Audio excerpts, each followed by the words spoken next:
Hello friends, I Kuldeep welcome you all to today's session on 20 GK question specifically curated from the Hindu as well as the Indian Express. But before you try to attempt these, please go through today's daily news analysis so that आप इन questions की importance को समझ पाएं और आपको ये भी idea लगे कि आपने जो न्यूज पढ़ी है उसमें क्या क्वेश्चन बन सकते हैं वो आप डिसिफर कर पा रहे हैं या नहीं। ओके, पहला क्वेश्चन देखते हैं। The Arbitration and Conciliation Act 1996 in India is based on which international model law? तो यहाँ पे जो पर्टिकुलर ऑर्गेनाइजेशन है उसका फुल फॉर्म ही मैंने आपसे पूछा था और इंडिया का जो आर्बिट्रेशन कंसिलिएशन एक्ट है it is based on the UN Citral model law only. तो फर्स्ट का करेक्ट आंसर होगा ऑप्शन ए। नेक्स्ट पे आते हैं, N arbitration agreement under the 1996 act must be.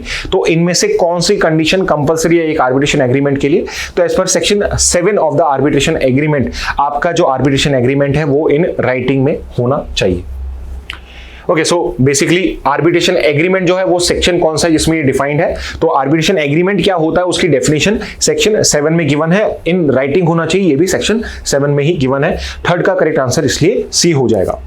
Next पे आते हैं, which one of the following is true about an arbitral award. Arbitral award को लेके इनमें से कौन सा स्टेटमेंट सही है? इसी टाइप के क्वेश्चंस आते हैं आपके। तो यू नो दिस कि आर्बिट्रल अवार्ड जो होता है वो फाइनल होता है और बाइंडिंग होता है, वो एडवाइजरी या रिकमेंडेशन नहीं होता है, उसमें आपकी जो पार्टीज है उनको उसको बाइंडिंगली फॉलो करना पड़ता है। तो करेक्ट आंसर फोर्थ का होगा ऑप्शन डी। नेक्स्ट पे आते हैं, cryogenic engine uses which two fuels. एक क्रायोजेनिक इंजन जो होता है उसमें कौन से दो फ्यूल्स होते हैं? तो आज हमने डिस्कस करा है, क्रायोजेनिक इंजन भी करा है, सेमी क्रायोजेनिक इंजन भी करा है। और क्रायोजेनिक इंजन के अंदर में एज ऑफ नाउ जो हम फ्यूल यूज करते हैं वो है लिक्विड ऑक्सीजन और लिक्विड हाइड्रोजन। तो अगर आप ऑप्शन देखेंगे option C is the correct answer for cryogenic engines. Next पे आते हैं, which fuel is used along with liquid oxygen in a semi cryogenic engine.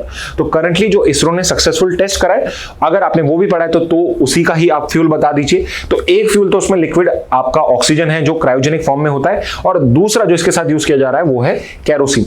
तो लिक्विड ऑक्सीजन प्लस कैरोसिन आपका सेमी क्रायोजेनिक इंजन में किया जाता है। 6 का करेक्ट आंसर होगा ऑप्शन ए।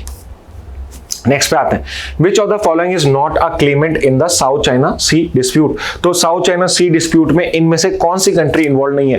तो अगर आपको यहाँ इंडिया दिख रहा है, साउथ चाइना सी का थोड़ा बहुत भी पता है, India is not one of the countries जो आपका क्लेमेंट है साउथ चाइना सी में, but Brunei, Taiwan, Malaysia, these are the countries apart from Vietnam and Philippines जो बेसिकली वहां पे क्लेम करते हैं। ओके, तो ये कंट्रीज के नाम आपको पता होने चाहिए, इस टाइप के क्वेश्चन आपके एग्जाम में आते हैं। 7 का करेक्ट आंसर होगा बी। नेक्स्ट पे आते हैं, विच international body gave the 2016 ruling against China's claim. तो चाइना अपनी एक 9 डैश लाइन बना के बैठा हिस्टोरिकल मैप्स के थ्रू और वो क्लेम करता है कि इस 9 डैश लाइन के अंदर में जो भी पार्ट साउथ चाइना सी का है वो मेरी खुद की टेरिटरी है। ये पर्टिकुलर क्लेम आप चाइना का 2016 में रिजेक्ट हो गया था। तो कौन सा वो इंटरनेशनल कोर्ट था जिसने इसको रिजेक्ट किया था? तो वो कोर्ट था परमानेंट कोर्ट ऑफ आर्बिट्रेशन और पीसीए, जिसने 2016 के अंदर में करा था। Do you know where is the headquarter of all of these bodies? If you know the headquarters mention it in the comment box, try to find out कि इनके headquarters कहां पे है। तो 8 का करेक्ट आंसर होगा डी। ओके, नेक्स्ट क्वेश्चन, टीएक्सचेन reef is part of which island group. तो यही वो आइलैंड ग्रुप है या ये पर्टिकुलर वो रीफ है जो आपकी फिलीपींस और चाइना के बीच में डिस्प्यूटेड है और अभी उसको चाइना ने क्लेम किया है। और जो ये टीएक्सचेन रीफ है it is part of a larger island group और वो आइलैंड ग्रुप है Spratly island which is option B. So 9 का करेक्ट आंसर होगा ऑप्शन बी। नेक्स्ट पे आते हैं, the Balikatan exercise are conducted between which two countries. तो यहाँ पे फिलीपींस ने ऑफिशियली तो कुछ क्वेश्चन नहीं करा है टीएक्सचेन रीफ को लेकर, बट यहाँ पे यूएस और फिलीपींस ने मिलकर अपनी बायलैटरल मिलिट्री एक्सरसाइज जो है जिसका नाम है बालिकटन उसको यहाँ पे इनिशिएट कर दिया है और इसका करेक्ट आंसर 10th का हो जाएगा ऑप्शन ए। नेक्स्ट पे आते हैं, CSR became mandatory in India through which act. Corporate social responsibility जो है वो मैंडेटरी किस एक्ट के अंदर करी गई है? तो अप्रैल 2014 में ये मैंडेटरी करी गई थी and it was made mandated under the companies act of 2013। 11th का करेक्ट आंसर इसलिए बी होगा। नेक्स्ट पे आते हैं, under CSR law companies must spend what percentage of their average net profits on CSR activities. तो as पर CSR law जो companies profit में है उनको अपने पिछले 3 साल का एवरेज नेट प्रॉफिट जो है उसका 2% इनको यहां पे देना पड़ेगा। तो 12th का करेक्ट आंसर होगा ऑप्शन ए। नेक्स्ट पे आते हैं, CSR is mandatory for companies बेटा नेट वर्थ ऑफ एटलीस्ट, कि किसी कंपनी की नेट वर्थ कितनी होनी चाहिए, वैल्यू कितनी होनी चाहिए, सो दैट उसको CSR के लिए वो मैंडेटरी हो जाए। तो एक कंपनी की अगर नेट वर्थ 500 करोड़ होती है तो वो मैंडेट होते हैं। तो आपको यहाँ पे नेट वर्थ भी पता होनी चाहिए, नेट प्रॉफिट का रूल कौन सा है आपका, और उसका टर्नओवर का रूल कौन सा है आपका, वो आपको पता होने चाहिए, तो आप इस क्वेश्चन को इजीली कर लेंगे। तो 13 का आंसर है सी यहाँ पे। 14 पे आते हैं, which bank is among the top CSR spenders in India, कौन सा बैंक है भाई जो टॉप CSR स्पेंडर है, अभी जो रिसेंट डेटा है, and the data is very clear, HDFC bank है जो सेकंड नंबर से बहुत ज्यादा यहां पे कर रहा है। HDFC bank is the top CSR spender in India. Next पे आते हैं, which sector receive the maximum funding under corporate social responsibility initiatives in India.